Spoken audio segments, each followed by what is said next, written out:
Саламатсыздар ма? Бүгін мен клубника в шоколаде жасадым. Алдымен керекті заттардың барлығын дайындап алдым. Клубникаларды мұздатып аламыз.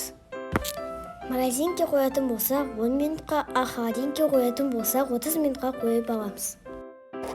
Шоколадтарды алдын ала анамның көмегімен ерітіп алдым. Енді дәл видеодағыдай клубникаларды шоколадқа батырып шығамыз.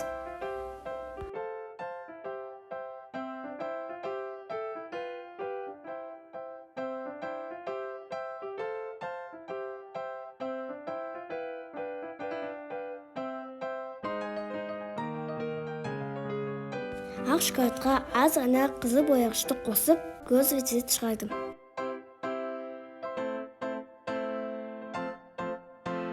Дайын болған клубникаларымызды холодильникке қатқанша қойып қоямыз.